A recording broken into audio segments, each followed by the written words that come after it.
Hello, welcome and very good morning to all my dear students. Dear students, we are studying the chemistry. Here the fourth unit, that is the chemical thermodynamics. And आजचा जो आपला topic आहे तो आहे thermochemistry. आता thermochemistry हा एक मोठा टॉपिक आहे. त्याच्या सब पॉइंट, त्याचे सब टॉपिक्स आहेत जे आपण आजच्या लेक्चरमध्ये आणि पुढच्या लेक्चरमध्ये असे दोन लेक्चरमध्ये मिळून आपण शिकू. तर थर्मोकेमिस्ट्री म्हणजे होते काय? थर्मो म्हणजे the heat, heat is the form of energy. Chemistry deals with the chemical reaction, म्हणजे एखाद्या केमिकल रिॲक्शनमध्ये विथ रिस्पेक्ट टू थर्म म्हणजे एनर्जी चेंज कशी होते किंवा एनर्जीचं काय रिलेशन आहे, तर ती कमी होते की जास्त होते, का बरं होते, त्याचे काय रिझन्स आहेत, त्या सगळ्या गोष्टी आपण पाहणार आहे. म्हणून तिथे लिहिलं आहे deals with the enthalpy change in chemical reaction. Thermochemistry deals with the enthalpy change in the chemical reaction. मग आता केमिकल रिॲक्शन जर का होत असेल, म्हणजे ए पासून बी कन्वर्शन होत असेल, एक्स पासून वाय होत असेल, जर का दोन गॅस रिॲक्ट होऊन एखादा जर का थर्ड गॅस किंवा सॉलिड किंवा लिक्विड तयार होत असेल, तर अशा कंडिशनमध्ये त्याची एन्थाल्पी कशी चेंज होऊन राहिली हे सगळं थर्मोकेमिस्ट्रीमध्ये पाहावं लागते. हेच लिहिलं deals with the enthalpy change in the chemical reaction. What is enthalpy? Enthalpy is the heat, heat is the form of energy. ठीक आहे. नाव आता पहिला टॉपिक आहे 4.10 थर्मोकेमिस्ट्री. याच्यामध्ये खूप काही सब टॉपिक्स आहेत. आता पहिला 4.10.1 enthalpies of a chemical reaction. Chemical रिॲक्शनची एन्थाल्पी कशी किंवा कशी काढायची हे बघूया. नाव सपोज एक एक्झाम्पल तुम्ही घ्या. आता याला असं म्हणतात डेल्टा चेंज इन आर आणि H. H is the enthalpy. What is R? R is the reaction. ठीक आहे. नाव बघा, कन्सिडर द एक्झाम्पल. नाव A B D gives rise to C, C plus D and D. हे small a b c d हे त्याचे coefficients आहेत ना काय. ठीक आहे. जसं आपण म्हणत नाही का twice H2O, thrice O2 gas असं. मग बघा रे, मग आता enthalpy of a chemical reaction म्हणजे काय होते? Enthalpy of a product minus enthalpy of a reaction, और it is the difference between what is enthalpy of a chemical reaction. The enthalpy of a chemical reaction is the difference between the enthalpy of the product and the enthalpy of the reactant. आता ते त्याच्या standard state मध्ये कशी आहे हे सुद्धा महत्त्वाचं असते. नाव बघा रे, हेन्स आता इथं कसं होत राहतं,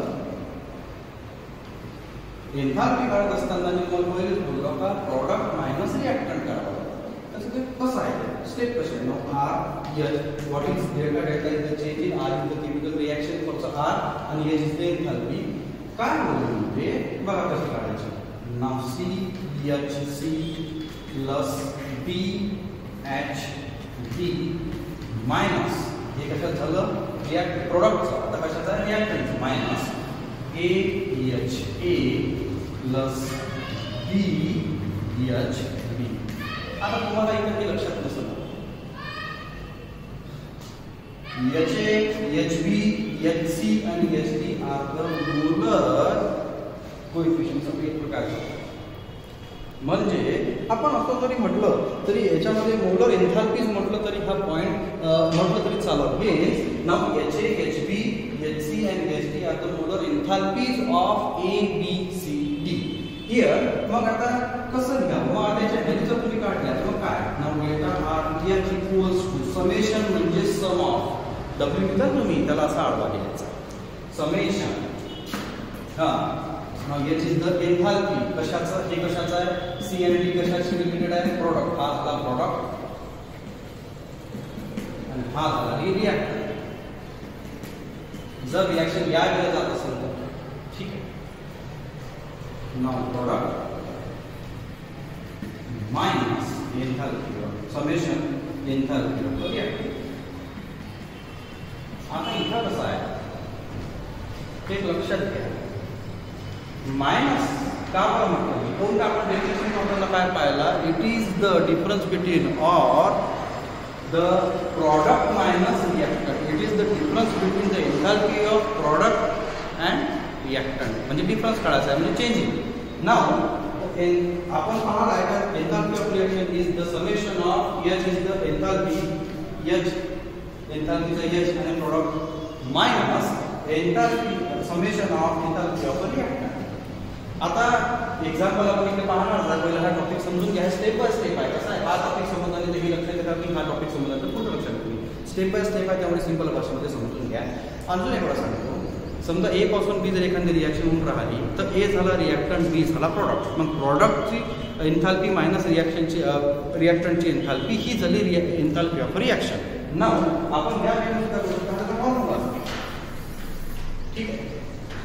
आणि म्हणून मी म्हटलं enthalpy of a chemical reaction is the difference between the enthalpy of a product and the enthalpy of अ त्यांची स्टँडर्ड फॉर्म असतो.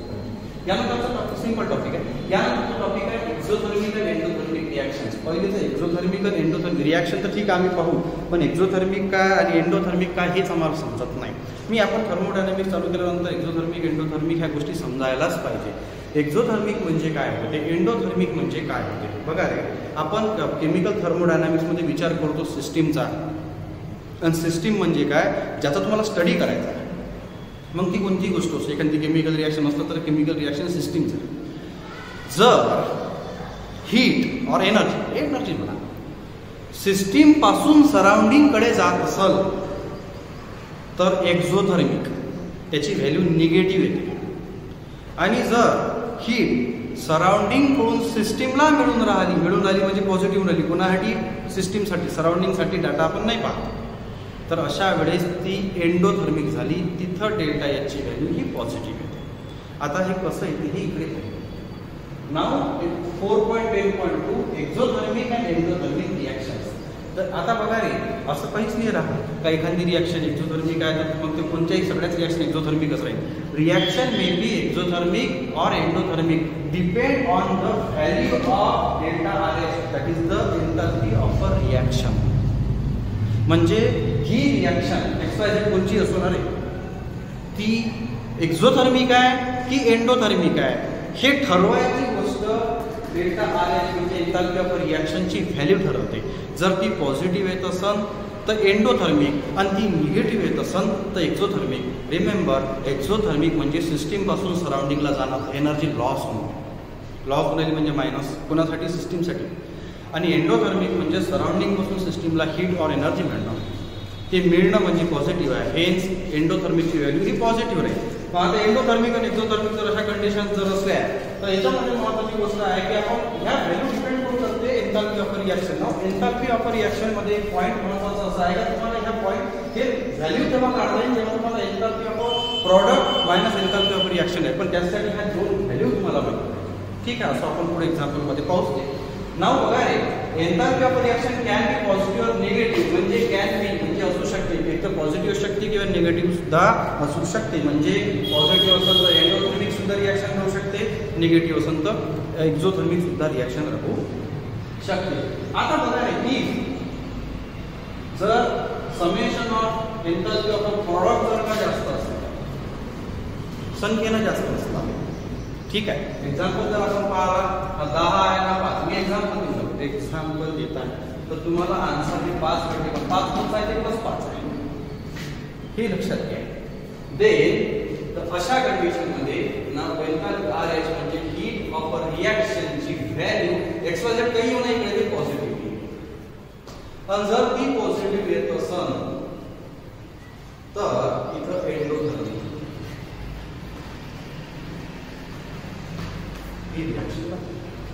हे समजून घ्या. जर ती व्हॅल्यू जर का पॉझिटिव्ह येत असेल तर ती एंडोथर्मिक आहे. आता इथं पॉझिटिव्ह म्हणजे सरळ आहे ना, प्रॉडक्टची व्हॅल्यू जर का जास्त असेल, इथं 100 आहे इथं 50 आहे तर 50 आन्सर, ठीक आहे. इथं 20 आहे इथं 5 आहे तर 15 आन्सर. पण ते आन्सर 15 जे येईल ते पॉझिटिव्ह आहे का निगेटिव्ह आहे हे डिपेंड करते ह्याच्या व्हॅल्यूवर. If the enthalpy of the product is greater in number than the reactant, then the value of delta R, that is the enthalpy of a reaction, is positive. Whatever may be the value, ती कोणती असो, 10 असो, 15 असो, 20 असो, 25 असो, 3 असो, काही असो, पण ती व्हॅल्यू जर पॉझिटिव्ह असेल तर रिॲक्शन एंडोथर्मिक मध्ये येते. सपोज काही की आपल्याला काही एक्झाम्पल लक्षात ठेवायची गरज नाही, मी तुम्हाला स्वतःचा संबंध लिहून दिलेला आहे.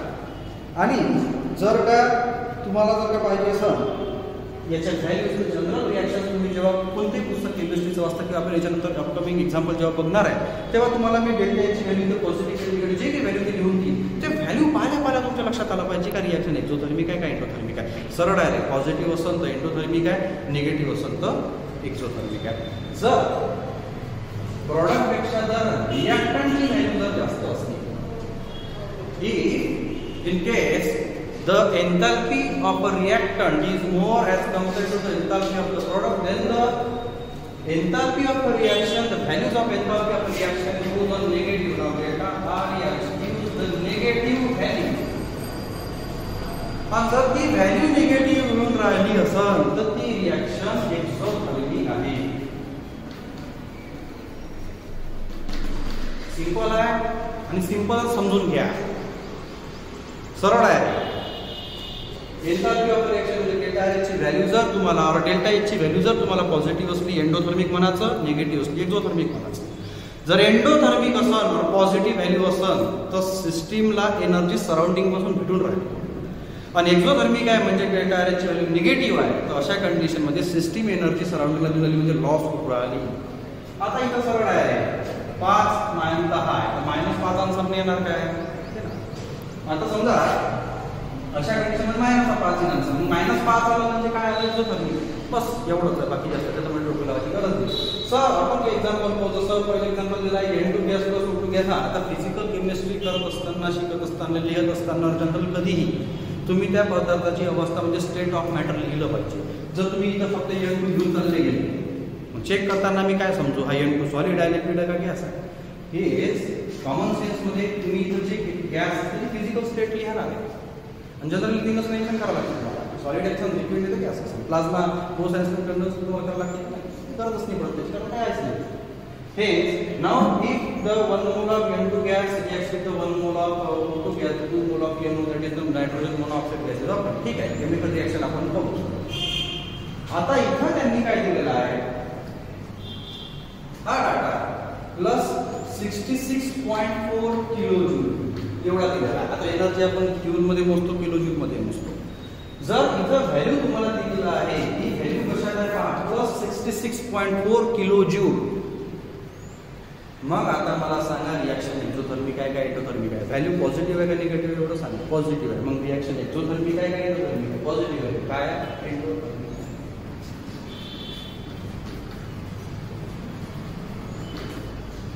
झालं एक्झाम्पल. अजून एक एक्झाम्पल दिलेलं आहे, कोण ट्वाइस KClO3 पोटॅशियम क्लोराइड याचं डिकम्पोजिशन होऊन राहिलं. ट्वाइस KCl Z नाही आहे, twice KCl plus twice O2. There is a decomposition of KClO3 gives the twice KCl plus twice O2.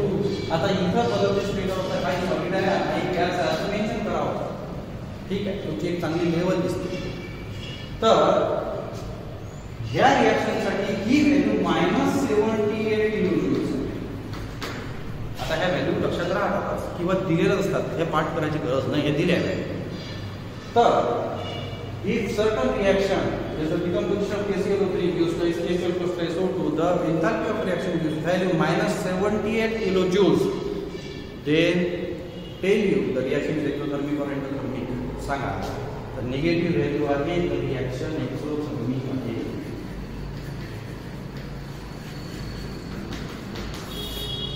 बस एवढंच तर ठीक आहे, एवढं लक्षात ठेवा. ठीक आहे, त्याच्यानंतर आपण 10.3 आणि 10.4 पाहणार. पण हे समजून द्या, पाहून घ्या.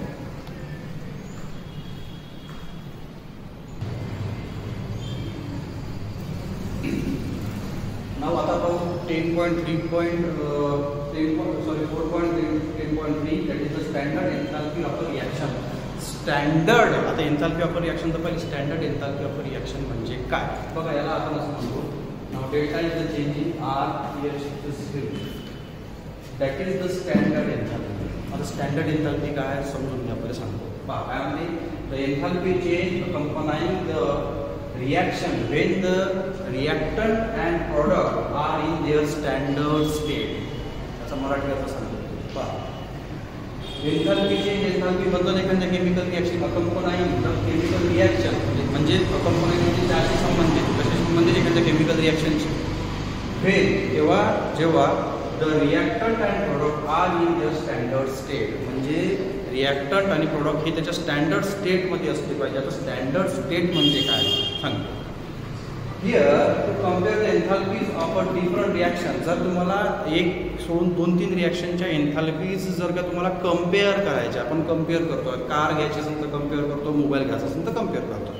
जर तुम्हाला 2 केमिकल रिॲक्शनची एन्थाल्पीज कम्पेअर करायची असेल तर तिथं महत्त्व काय म्हटलं, they have to be measured under the similar condition. तर त्यांच्या एन्थाल्पीज सिमिलर सारख्या कंडिशनला मेजर कराव्या लागेल. एक्झाम्पल, सपोज 2 पैलवानात तुम्हाला 2 पैलवानची ताकद मोजायची, पण आता असं तर होणार नाही ना. एक पैलवान किती वयाचा आहे, त्याचं वजन किती आहे, त्याची रोजची कॅलरीचं इंटेक किती आहे, त्यानुसार तो वजन उचलतो. आणि एक पैलवान जो साध्या कंडिशनमध्ये राहतो, त्याचं वजन जास्त नाही, त्याचं एजही कमी आहे आणि त्याचे कॅलरीज म्हणजे इंटेक जर त्याचं फूड आहे तेही व्यवस्थित नाही, त्यामुळे तो वजन कसा उचलेल. पण दोघांचंही कम्पॅरिझन तुम्ही व्यवस्थित करू शकणार नाही. जर तुम्हाला दोघांची खरी एनर्जी जर काढायची असेल, कम्पेअर करायची असेल, तर तुम्हाला काय करावं लागेल, दोघांनाही सारख्याच कंडिशनमध्ये ठेवावं लागेल. दोनही जवळपास समान वयोगटाचे असले पाहिजे, जवळपास त्यांना रोज सारख्याच कॅलरी देता आल्या पाहिजे आणि त्यानंतर तुम्ही त्यांची कार्यक्षमता चेक करा आणि ती खरी कम्पॅरिझन झाली. ठीक आहे.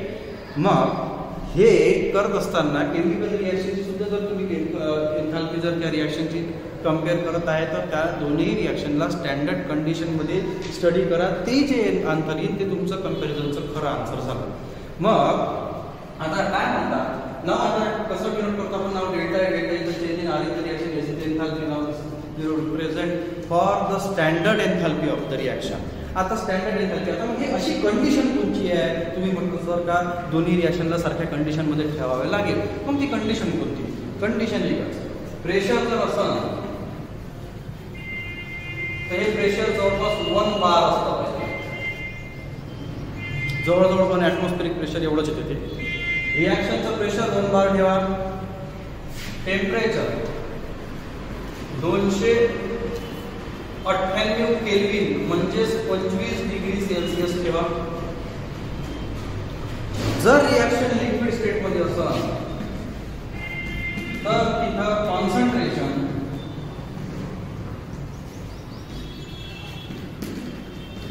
1 मोलर ठेवा. बघा मी सांगतो. समजा लिक्विड नाही आहे, सॉलिड स्टेटमध्ये रिॲक्शन आहे, दोन्ही गोष्टी सॉलिड्समध्ये आहेत. तर समजा दोन किंवा 3 रिॲक्शन आहे सॉलिड स्टेटमध्ये, आपण पाहू XYZ आपल्याला कोणती रिॲक्शन आहे माहिती नाही सध्या. जर तुम्हाला त्याची खरंच एन्थाल्पी जर कम्पेअर करायची असेल तर टेम्परेचर त्या सगळ्या रिॲक्शनच्या रिलेटेड जे असेल ते 298 केल्विन म्हणजे 25 डिग्री ठेवा सगळ्यांचं.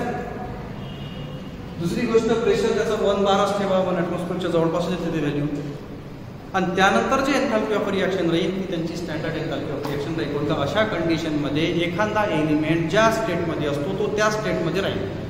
अशा वेळेस जर रिॲक्शन जर का लिक्विड फॉर्ममध्ये असेल, सपोज जर का 2 लिक्विड मिक्स करून जर तिसरं लिक्विड बनवता, अशा 2 किंवा 3 रिॲक्शन तुम्हाला जर का दिल्या, तुम्हाला म्हटलं एन्थाल्पी कम्पेअर करा, तर अशा कोणत्याही कॉन्सन्ट्रेशन चालणार नाही ना. सपोज एक रिॲक्शन 1 मोलरची आहे, 2 रिॲक्शन 0.5 मोलरची आहे, तर अशा वेळेस त्याचं एन्थाल्पी ऑफ रिॲक्शन कम्पेअर करणं बरोबर राहणार नाही.